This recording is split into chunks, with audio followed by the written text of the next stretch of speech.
Gospel News, hoje é sexta-feira, dia 8 de agosto de 2025. Eu sou Karen Crisóstomo, nós vamos juntos aqui pela Rede Gospel de televisão e também pelo YouTube Rede Gospel TV Oficial com as principais notícias do Brasil e do mundo. Vamos aos destaques de hoje. Hugo Motta avalia punir deputados que ocuparam mesa diretora. Nicolas Ferreira acusa petista de agressão durante sessão na Câmara dos Deputados. Supremo Tribunal Federal aprova R$1 bilhão para gastos em segurança. Israel aprova plano para assumir controle da cidade de Gaza e gera preocupação nos principais países da Europa. Homem é flagrado espancando mulher no Distrito Federal. Desmatamento na Amazônia Legal cresce 4% no último ano em meio à bagunça no governo Lula. E ainda, a vitória do Cruzeiro e do Vasco na Copa do Brasil. Essas e outras notícias do Brasil e do mundo você vê no Gospel News. Boa noite. Partidos de esquerda protocolaram um pedido na Câmara dos Deputados para suspender por 6 anos os mandatos de parlamentares do Partido Liberal que participaram da ocupação da mesa diretora da Casa. O presidente Hugo Motta afirmou que avalia as imagens para decidir se vai ou não punir os deputados. A confusão em Brasília começou na última terça-feira e se estendeu até a noite de quarta-feira, bloqueando o início dos trabalhos após o recesso. Durante 2 dias, a oposição agiu em protesto contra a prisão domiciliar do ex-presidente Jair Bolsonaro, réu por tentativa de golpe de Estado e investigado por atrapalhar o processo. Na noite de quarta, o presidente da Câmara dos Deputados, Hugo Motta, precisou negociar com os deputados para conseguir reassumir a condução da sessão. Foram citados nas petições Júlia Zanatta, Marcel Van Hatten, Marcos Pollon, Paulo Bilinski e Zé Trovão, todos do Partido Liberal. Os documentos são assinados pelos líderes Lindbergh Farias, Pedro Campos e Thalira Petroni, além de outros parlamentares das 3 siglas. Na avaliação dos autores, os 5 parlamentares bolsonaristas atuaram de forma premeditada, coordenada e executada, com o intuito de colocar obstáculos ao regular exercício do poder legislativo. Eles afirmam que houve uso de força física, correntes, faixas, gritos e objetos simbólicos como adesivos na boca, numa encenação de censura que, segundo os governistas, distorce o debate democrático. Para estes partidos, a invasão da mesa diretora por parlamentares que não a integram é uma afronta ao regimento interno e à hierarquia institucional, que garante a autoridade do presidente e dos vice-presidentes na condução dos trabalhos. Ao mesmo tempo, Hugo Motta afirmou que avalia as imagens para decidir se vai punir os deputados que ocuparam a mesa diretora. Em entrevista, ele disse que está avaliando e que a punição é uma decisão conjunta da mesa. A Ordem dos Advogados do Brasil divulgou uma nota criticando a ocupação das mesas da Câmara e do Senado. A OAB afirmou que não está ao lado do governo nem da oposição e pediu a pacificação do país. A Ordem dos Advogados do Brasil disse em nota que não é longa-manos do governo nem linha auxiliar da oposição e que o compromisso é com o Estado democrático de direito. Sem citar o nome de ninguém, a OAB disse que medidas penais, especialmente as que limitam a liberdade, devem ser adotadas com fundamento inquestionável e com pleno respeito às garantias constitucionais, inclusive o direito à liberdade de expressão. A entidade também rechaçou gestos e ações de líderes políticos que estimulem descréditos nas instituições ou adotem medidas que possam desestabilizar a economia do país, citando que não se constrói democracia sabotando o próprio país. O deputado federal Nicolas Ferreira acusou a deputada petista Camila Jara de agredi-lo durante a retomada do controle do plenário na última quarta-feira. As imagens registradas no plenário da Câmara mostram o momento em que o presidente da Casa, Hugo Motta, se levanta para se despedir. Mais ao fundo, Nicolas Ferreira disputa espaço com a deputada petista Camila Zara. Na sequência, é possível ver que Nicolas Ferreira é agredido por Camila Zara. Nas redes sociais, Nicolas disse: "Camila Jara, parabéns por mostrar ao Brasil quem realmente você é." Ele também publicou um vídeo do momento em que é agredido. Em um vídeo vazado, a deputada assume a autoria da agressão. O PT, partido ao qual ela é filiada, publicou uma manifestação em solidariedade à parlamentar e disse que a deputada é alvo de campanha de ódio e fake news. Em nota, a petista negou que tenha agredido o colega de Câmara. Segundo Camila, o que ocorreu foi um esbarrão em Nicolas no momento da confusão do fim da sessão. A nota diz que Camila reagiu da mesma forma que qualquer mulher reagiria em um tumulto, quando pressionada por um homem.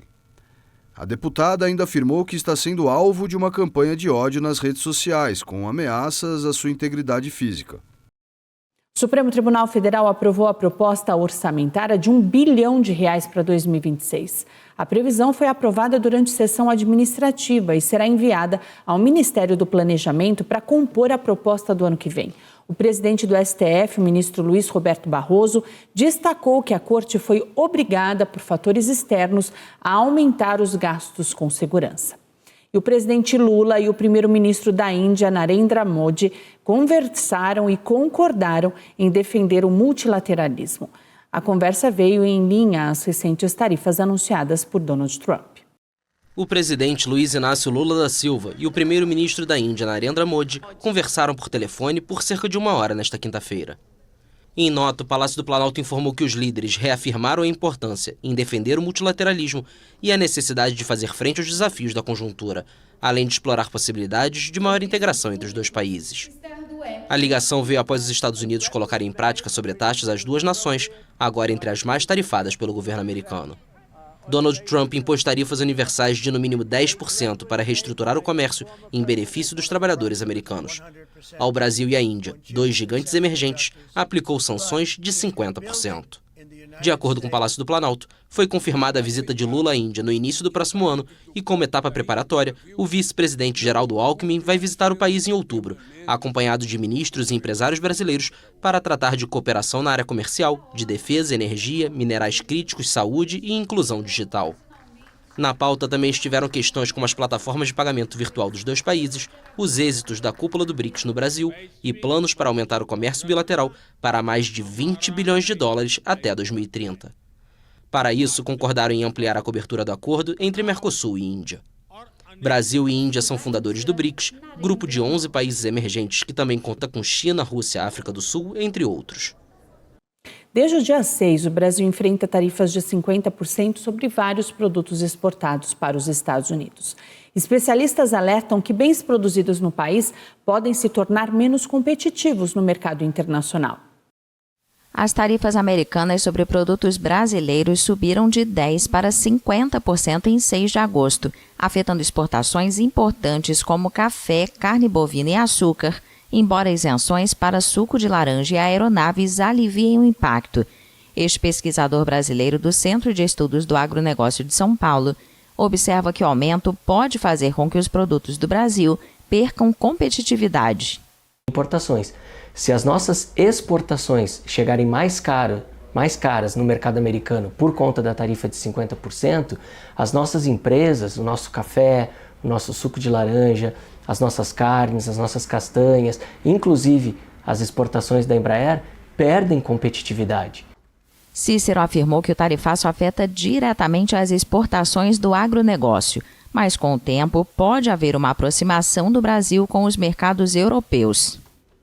Natural. Então não é da noite para o dia que a nossa carne vai migrar do mercado americano para o mercado europeu. Tem uma série de restrições, protocolos, exigências internacionais que precisam ser respeitadas. Então, toda essa reorganização comercial e política que a gente está vendo no resto do mundo pode sim, de fato, aproximar o Brasil com a União Europeia. E aí o Mercosul, com a assinatura do acordo com a União Europeia, seria esse canal onde os nossos produtos eles começariam a escoar de uma maneira mais fácil para a União Europeia. Na quarta-feira, o Brasil acionou a Organização Mundial do Comércio para denunciar as tarifas de 50% impostas pelos Estados Unidos. O país exporta mais para o Brasil do que importa, mas Trump desafiou o presidente Luiz Inácio Lula da Silva, pelo que considera uma caça às bruxas contra seu antecessor Jair Bolsonaro, e a Casa Branca classifica a política brasileira como uma ameaça incomum e extraordinária. A Petrobras divulgou um lucro líquido de 26 bilhões e 700 milhões de reais no segundo trimestre deste ano.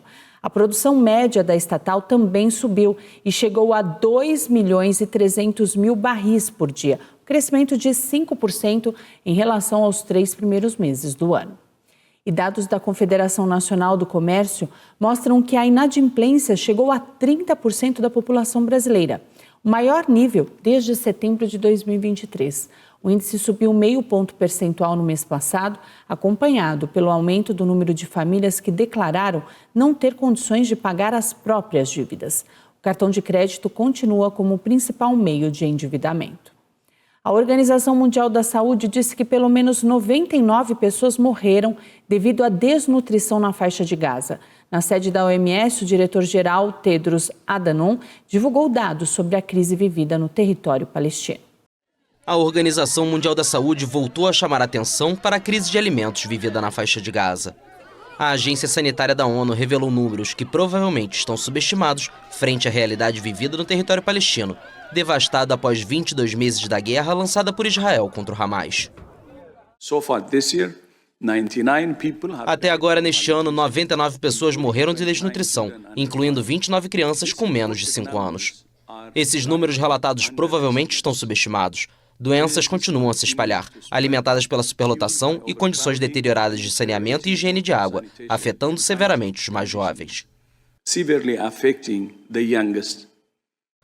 Somente em julho, segundo a OMS, quase 12 mil crianças menores de 5 anos foram identificadas como sofrendo de desnutrição aguda, o maior número mensal já registrado.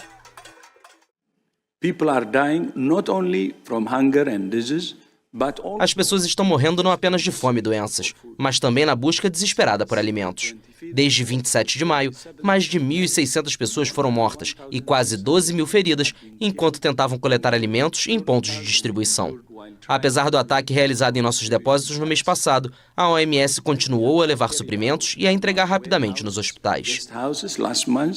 WHO has continued to bring in supplies and deliver to hospitals quickly. No final de julho, Israel suavizou parcialmente as restrições sobre a ajuda que entra em Gaza, mas a ONU sustenta que o que chega é insuficiente.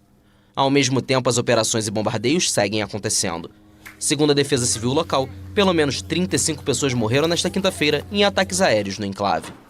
O exército israelense ocupa ou opera atualmente em cerca de 75% da faixa de Gaza, principalmente de suas posições permanentes no território ao longo da fronteira, e bombardeia onde considera necessário. O Gabinete de Segurança de Israel aprovou nesta madrugada um plano do primeiro-ministro Benjamin Netanyahu para derrotar o Hamas e assumir o controle da cidade de Gaza. O comunicado afirmou também que as forças de defesa vão garantir o fornecimento de ajuda humanitária. O exército de Israel vai perseguir o objetivo de assumir o controle da cidade de Gaza. De acordo com o Estado judeu, a medida faz parte de um plano proposto pelo primeiro-ministro Benjamin Netanyahu e aprovado pelo Gabinete de Segurança na madrugada desta sexta-feira. Na véspera, Netanyahu havia dito à rede americana Fox News que Israel quer controlar totalmente a faixa de Gaza, mas não governá-la ou mantê-la. O premier explicou que a intenção é passar o bastão para forças árabes que vão administrar a região corretamente, oferecendo uma vida agradável aos habitantes sem ameaçar Israel. Pelo plano aprovado nesta sexta, espera-se que os militares entrem em áreas centrais do enclave. A ação permite o fornecimento de ajuda humanitária à população civil fora das áreas de combate. A população israelense em Jerusalém reagiu à notícia dividida. A vida dos reféns ficará ainda mais ameaçada por esta decisão. Mas, de qualquer forma, como eles já estão em cativeiro há quase 2 anos, temo que não consigam sobreviver. Isso é impossível, impossível. Não podemos ceder à chantagem. A decisão do gabinete não é a coisa certa a se fazer, porque isso pode colocar a vida dos reféns em risco. E, em geral, não é bom para a segurança do país como um todo. Das 251 pessoas sequestradas em 7 de outubro de 2023 pelo Hamas, 49 continuam como reféns em Gaza, das quais 27 foram declaradas mortas pelo exército israelense. Atualmente, as forças de Israel ocupam ou operam em cerca de 75% do devastado território palestino, principalmente a partir de suas posições permanentes ao longo da fronteira. O grupo terrorista Hamas se manifestou hoje sobre esse plano israelense e disse que o plano de tomar o controle da cidade de Gaza é um novo crime de guerra e que isso significaria o sacrifício dos reféns. O Hamas alertou o governo israelense que tomar o controle da cidade de Gaza equivaleria a sacrificar os reféns que ainda estão presos no território palestino. O movimento islamista ainda classificou a iniciativa como mais um crime de guerra. O plano proposto pelo primeiro-ministro Benjamin Netanyahu foi aprovado pelo Gabinete de Segurança na madrugada desta sexta-feira. Em um comunicado divulgado no Telegram, o Hamas avisou que uma aventura criminosa sairia cara e não seria uma jornada fácil para o exército israelense. O Hamas mantém 49 reféns em seu poder, dos quais 27 estariam mortos, desde seu ataque sangrento em 7 de outubro de 2023, em território israelense. O movimento e seu grande aliado, a Jihad Islâmica, divulgaram 3 vídeos de propaganda na semana passada que chocaram Israel e provocaram uma condenação internacional unânime. Em 2 dos vídeos, aparecem reféns muito magros e enfraquecidos, um deles cavando sua própria sepultura na escuridão de um túnel. A Alemanha afirmou hoje que vai suspender a exportação de equipamentos militares para Israel. A decisão acontece após o anúncio do controle total da faixa de Gaza. A Alemanha vai suspender a exportação de equipamentos militares para Israel que possam ser usados na faixa de Gaza. O anúncio foi realizado nesta sexta-feira pelo chanceler Friedrich Merz, em reação ao plano israelense de tomar o controle da cidade de Gaza. O congelamento da exportação de armas marca uma mudança drástica de rumo para o governo alemão. Berlim há muito tempo é um dos mais fiéis aliados internacionais de Israel na busca por reparação pelo Holocausto. Mas, nesta sexta, Merz afirmou ser difícil compreender como o mais recente plano militar israelense ajudaria a atingir os objetivos de desarmar o Hamas e libertar os reféns israelenses restantes mantidos em Gaza. O chanceler acrescentou que a Alemanha continua profundamente preocupada com o sofrimento contínuo da população civil na faixa de Gaza. Até pouco tempo, Israel contava com amplo apoio de quase todo o espectro político alemão. Um país que ainda busca reparar os horrores da Segunda Guerra Mundial, quando mais de 6 milhões de judeus foram assassinados. Desde o início da guerra em Gaza, após o ataque do Hamas em 7 de outubro de 2023, até maio deste ano, a Alemanha aprovou exportações de defesa para Israel, que somam cerca de 565 milhões de dólares. O presidente dos Estados Unidos, Donald Trump, e da Rússia, Vladimir Putin, vão se reunir nos próximos dias. Ao mesmo tempo, o governo russo descartou a presença do presidente da Ucrânia, Volodymyr Zelensky. O presidente russo considera que não há condições para um encontro presencial com Zelensky e, segundo Moscou, uma reunião desse tipo só faria sentido na fase final das negociações de paz. O governo dos Estados Unidos aumentou para 50 milhões de dólares a recompensa para quem fornecer informações que ajudem a prender o presidente da Venezuela, Nicolás Maduro. O Departamento de Justiça confiscou mais de 700 milhões de dólares em ativos ligados ao líder chavista. O governo do presidente dos Estados Unidos, Donald Trump, aumentou nesta quinta-feira de 25 para 50 milhões de dólares, mais de 270 milhões de reais, a recompensa por informações que levem à prisão do presidente da Venezuela, Nicolás Maduro. Em sua conta na rede social X, a procuradora-geral Pam Bondi disse que o líder chavista é um dos maiores narcotraficantes do mundo e uma ameaça à segurança dos Estados Unidos. O chanceler da Venezuela, Ivan Dil, chamou de patética a recompensa e de a cortina de fumaça mais ridícula já vista. Bondi afirmou que, até o momento, a Agência Antidrogas dos Estados Unidos confiscou 30 toneladas de cocaína vinculadas ao presidente da Venezuela e seus cúmplices, e que o Departamento de Justiça confiscou mais de 700 milhões de dólares em ativos ligados a Maduro, incluindo 2 jatos privados, 9 veículos e outros bens. Estados Unidos e Venezuela não mantêm relações diplomáticas desde o primeiro mandato de Trump, de 2017 a 2021. As disputas entre Estados Unidos e China no setor de tecnologia ganharam um novo capítulo. O comando da Intel está no centro de uma polêmica que envolve acusações de ligações com empresas chinesas e pressão política em Washington.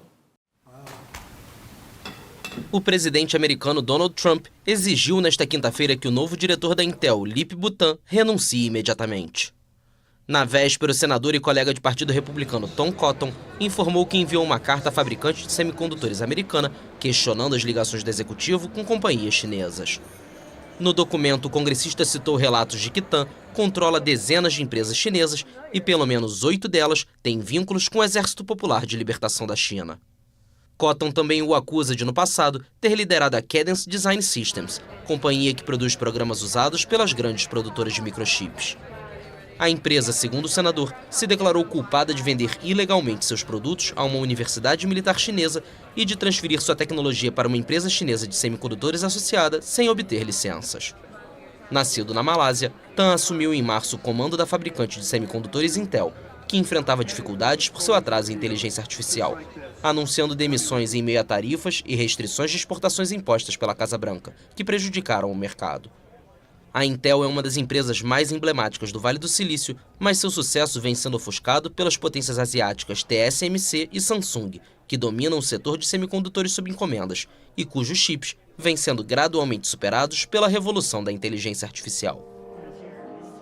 A Agência Meteorológica do Japão emitiu nesta sexta-feira um alerta de nível máximo para a região sul de Kagoshima, devido às fortes chuvas.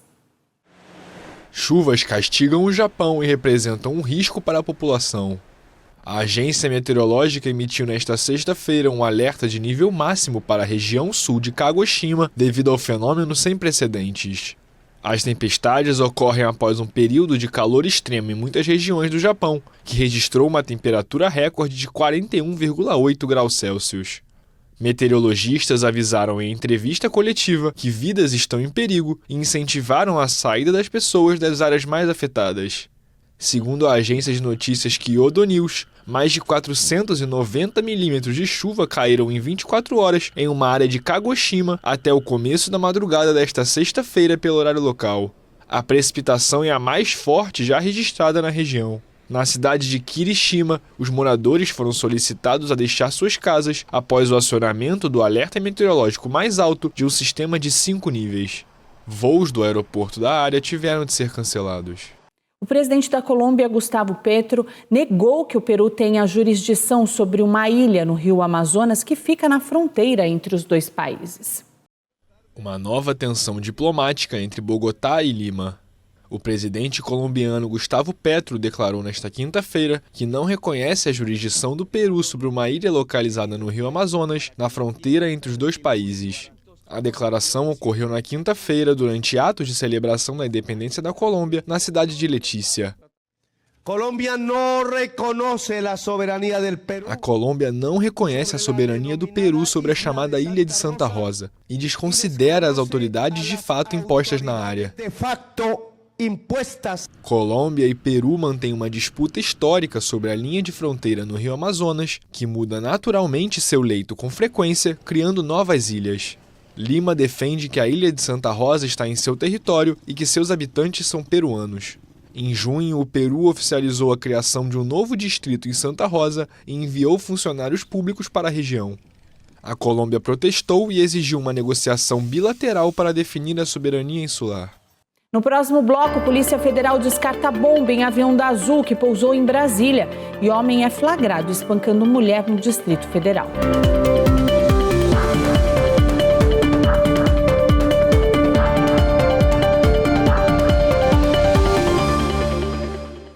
A Polícia Federal descartou na madrugada de hoje a presença de uma bomba num avião da Azul que fez um pouso de emergência em Brasília.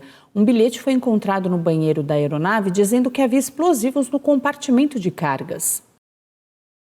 O avião decolou de São Luís, no estado do Maranhão, com destino a Campinas, no interior de São Paulo. Próximo das 9 horas da noite, a aeronave fez um pouso de emergência no aeroporto internacional da capital, após um bilhete ser encontrado no banheiro.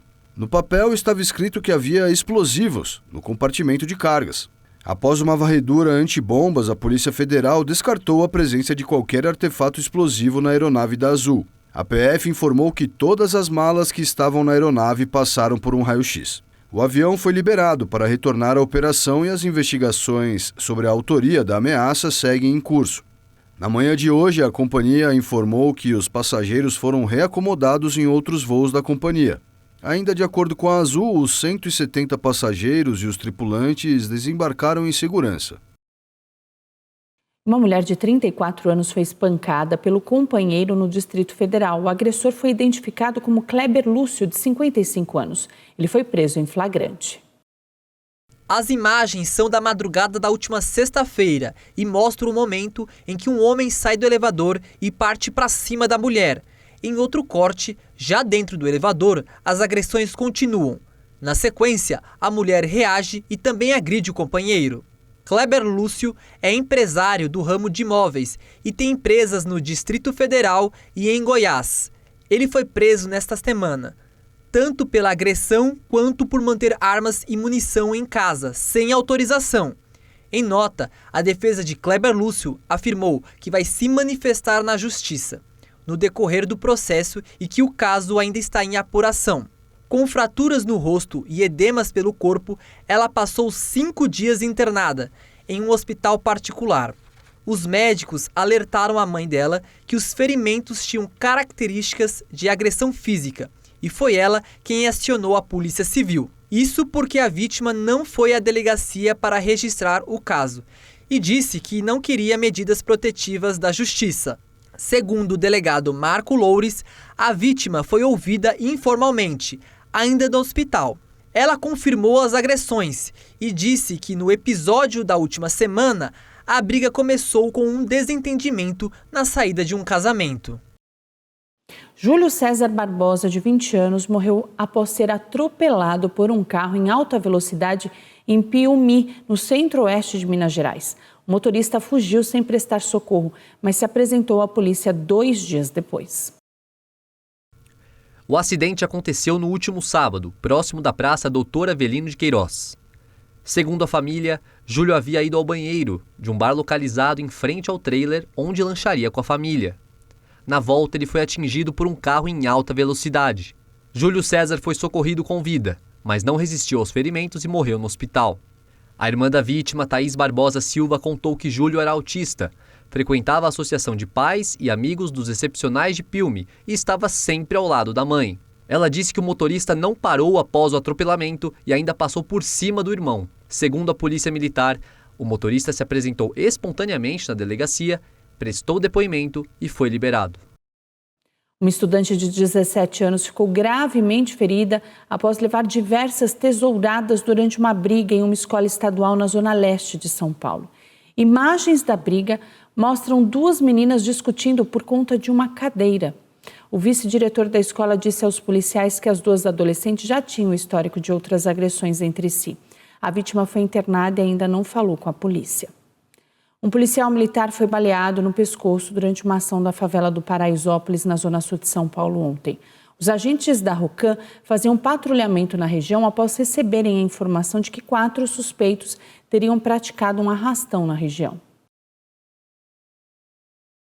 De acordo com o boletim de ocorrência, o caso começou quando 2 policiais militares da ronda ostensiva com apoio de motocicletas estavam em patrulhamento e receberam a informação de um roubo em Santo Amaro. Segundo informações, 4 suspeitos teriam praticado arrastões na região. Ao chegarem ao local, 2 criminosos fugiram, mas um outro suspeito tentou o retorno e colidiu com uma das motos da PM. Dessa vez, o criminoso conseguiu fugir para a comunidade de Paraisópolis. O suspeito passou a ser acompanhado então apenas por um dos policiais militares de moto, que continuou a busca pelo fugitivo. O momento da abordagem foi registrado por um morador.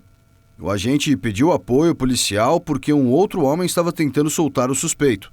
Nas imagens é possível ver que em determinado momento o policial saca uma arma. Segundo a polícia, a atitude foi tomada como forma de defesa contra o homem que tentava impedir a prisão. Ao mesmo tempo, sem que o policial percebesse, o homem saca um revólver e atira contra o policial militar. Tanto o criminoso, identificado como Cauã Alisson, e o outro homem, que aparece tentando ajudar o criminoso, fugiram do local. As imagens mostram ainda o PM pedindo resgate via rádio. Ele foi levado para o Hospital das Clínicas. Segundo informações, ele teve uma vértebra da coluna quebrada, mas não corre um risco de morte.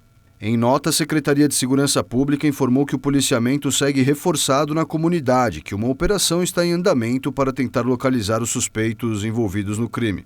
Segundo a polícia, o suspeito Cauã já é investigado por outros crimes de roubo e também por estar envolvido na mesma quadrilha responsável pela morte de um delegado de polícia, no início deste ano.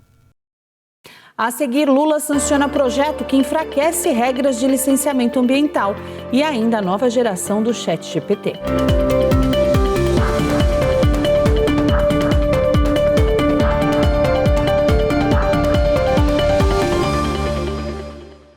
desmatamento na Amazônia Legal cresceu 4% nos últimos 12 meses. E o governo culpou a seca histórica na região. Impulsionado por incêndios, o desmatamento na Amazônia Legal aumentou 4% entre agosto de 2024 e julho de 2025. O dado foi divulgado nesta quinta-feira a partir de números do Instituto Nacional de Pesquisas Espaciais.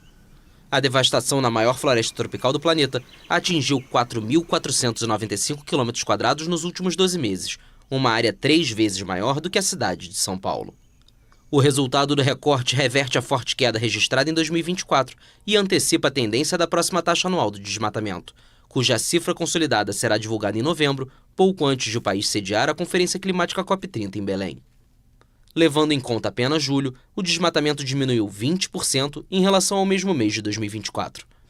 Apesar do aumento de 4%, essa foi a segunda menor superfície desmatada em um ano da série histórica, iniciada em 2015, que toma como referência o período entre agosto e julho do ano seguinte. Ao apresentar os dados, a ministra do Meio Ambiente, Marina Silva, disse que o que puxou foram os incêndios, que explicaram os 15% de desmatamento na Amazônia, a maior proporção desde o início da série. O governo do presidente Luiz Inácio Lula da Silva associa o aumento dos fogos, muitas vezes iniciados por ação humana, à seca histórica no país em 2024. Sem contar os incêndios, o desmatamento diminuiu 8% nos últimos 12 meses, um motivo para comemorar, segundo a ministra. O desmatamento na Amazônia está estabilizado, mas obviamente que o nosso compromisso é de desmatamento zero até 2030 no Brasil. A rede ambientalista Observatório do Clima destacou que, levando em conta a seca extrema e o recorde de área queimada no ano passado, a superfície desmatada nos últimos 12 meses não pode ser considerada uma má notícia. Nos biomas Pantanal e Cerrado, o desmatamento diminuiu 72% e 21%, respectivamente, a primeira redução no Cerrado desde 2021. O presidente Lula sancionou hoje com vetos o projeto de lei que fragiliza as regras para o licenciamento ambiental. Uma das medidas aprovadas por Lula autoriza obras de empreendimentos de forma mais rápida, independente do impacto ambiental, desde que a construção seja considerada estratégica pelo governo federal.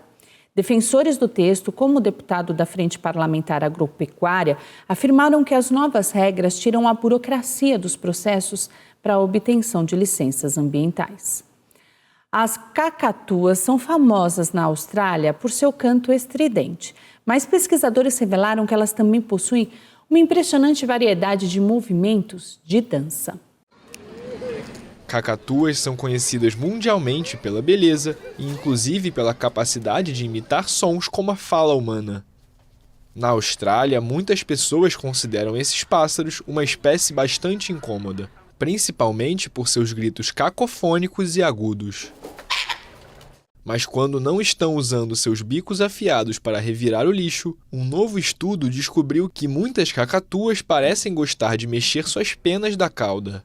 Pesquisadores da Universidade Charles Sturt documentaram 30 movimentos de dança diferentes enquanto estudavam várias espécies desta ave. A dança inclui desde movimentos de cabeça até giros corporais com ritmo. A pesquisa revisou vídeos do YouTube para documentar os comportamentos de dança das cacatuas como animais de estimação em todo o mundo, além de observar as aves no zoológico de Wagga Wagga, na Austrália. O estudo sugere que elas podem sentir prazer e gostar de dançar. O trabalho foi divulgado na publicação científica PLOS ONE. Conhecida como a ave mais travessa da Austrália, o comportamento às vezes barulhento e incômodo das cacatuas de crista amarela é uma fonte constante de fascínio para os cientistas. O icônico sabre de luz de Darth Vader vai ser leiloado em setembro. Um leilão para os amantes da sétima arte abrirem um bolso. O icônico sabre de luz de Darth Vader, uma espada futurista que foi vista em cenas lendárias dos filmes O Império Contra-Ataca e O Retorno de Jedi da saga Star Wars, está exposta em Londres. A peça vai ser leiloada em Los Angeles, no início de setembro. Objeto de desejo de milhões de fãs pelo mundo, o item vai sair caro para quem quiser levá-lo para casa.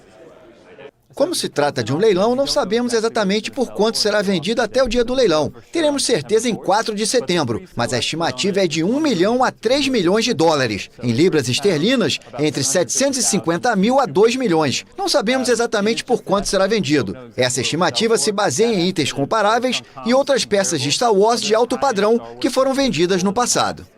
O modelo que está à venda foi utilizado nos combates dos 2 filmes do começo dos anos 80, após ter sido conservado por 40 anos por um colecionador americano.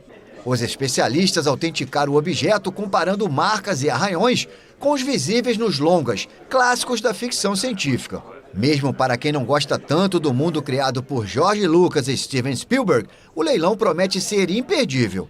Entre as diversas peças que serão vendidas estão o chicote, o cinto e o coldre usados por Harrison Ford em Indiana Jones e a Última Cruzada, de 1989. Um dos itens mais antigos no leilão é a roupa usada pela atriz Jane Fonda em Barbarella, de 1968. Não faltam raridades. Essa claquete em formato de dentes foi usada no filme O Tubarão, de 1975. São peças preciosas para todos os gostos. O difícil vai ser abocanhar uma delas. Dados oficiais confirmaram que a população japonesa registrou uma queda recorde de 900 mil pessoas no ano passado. O anúncio ocorre em meio à luta do país para reverter a baixa taxa de natalidade. A população japonesa registrou uma queda recorde com mais de 900 mil pessoas a menos em 2024. Os dados oficiais anunciados nesta quinta-feira reforçam os desafios enfrentados pelo país, que luta para reverter a baixa taxa de natalidade. Embora muitas nações desenvolvidas enfrentem baixas taxas de natalidade, o problema é particularmente grave no Japão, onde a população registra queda há vários anos. O primeiro-ministro Shigeru Ishiba classificou a situação de emergência silenciosa e prometeu medidas favoráveis à família, como horários de trabalho mais flexíveis ou creches gratuitas para tentar mudar a tendência. No ano passado, o número de japoneses registrou queda de 908.574, ou seja, 0,75% de 120,65 milhões de pessoas nascidas no país. O Ministério do Interior disse que a redução, a 16ª consecutiva, foi a mais expressiva desde o início do censo em 1968. Contudo, o número total de residentes estrangeiros alcançou o nível mais elevado desde que os dados começaram a ser compilados em 2013.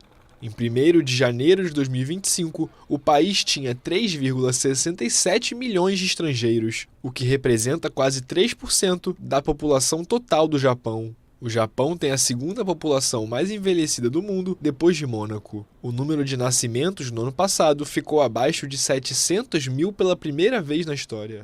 A OpenAI lançou nesta semana o ChatGPT-5. Essa atualização promete respostas mais naturais e menos erros.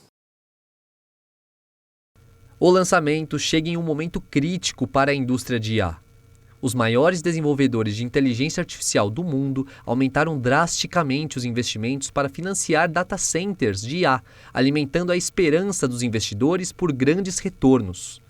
Durante o anúncio, o CEO da empresa, Sam Altman, afirmou que podemos perguntar qualquer coisa para o modelo de linguagem, como se estivéssemos questionando a um real especialista com o nível de doutorado.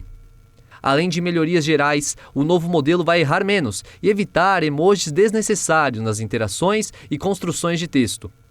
A empresa trouxe um agente de inteligência artificial mais eficiente nesta nova versão. Segundo a empresa, o modo agente, que executa tarefas de forma autônoma, ganhou melhorias de raciocínio e agora é capaz de realizar várias etapas consecutivas, além de antecipar explicações sobre decisões. A OpenAI confirmou que agora o novo modelo também será mais transparente, ao admitir quando não consegue executar uma ação. No anúncio, executivos da empresa também mostraram como o novo modelo se comporta, escrevendo código para a criação de software. Em certo momento, a tecnologia foi usada para criar um aplicativo para aprender francês. Hoje, o ChatGPT conta com cerca de 700 milhões de usuários semanais. Pessoas se aglomeram para tirar fotos em frente a um prédio da Louis Vuitton em formato de navio em Xangai. O edifício, apelidado de The Louis, incluiu uma exposição de 2 andares e um espaço para tomar café. A Louis Vuitton é uma das marcas mais desejadas em todo o mundo e resolveu inovar em um grande centro asiático. Em Xangai, um grande número de pessoas tem se reunido para tirar selfies em frente a uma loja conceito da empresa francesa. A construção, em forma de navio e apelidada de De Louis, foi aberta ao público recentemente e virou ponto turístico. O design homenageia a história marítima da cidade portuária chinesa. A construção de 114 metros de comprimento conta com um museu de luxo e uma cafeteria.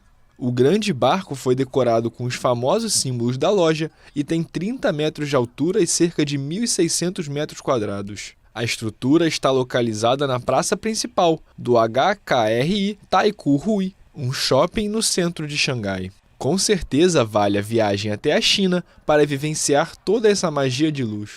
E ontem o Cruzeiro e o Vasco venceram e garantiram a vaga nas quartas de final da Copa do Brasil. O Cruzeiro venceu o CRB fora de casa e está na próxima fase da Copa do Brasil. Lucas Vidalba abriu o placar no final do primeiro tempo. Nos acréscimos da partida, já na segunda etapa, Carlos Eduardo fez o segundo.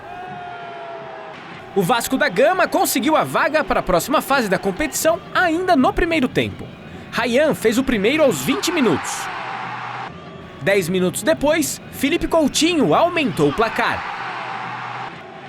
E antes mesmo de terminar a partida, Danilo Neves fez o terceiro para a explosão do estádio São Januário. No início do segundo tempo, Brian Brito diminuiu. Gospel News desta sexta-feira fica por aqui.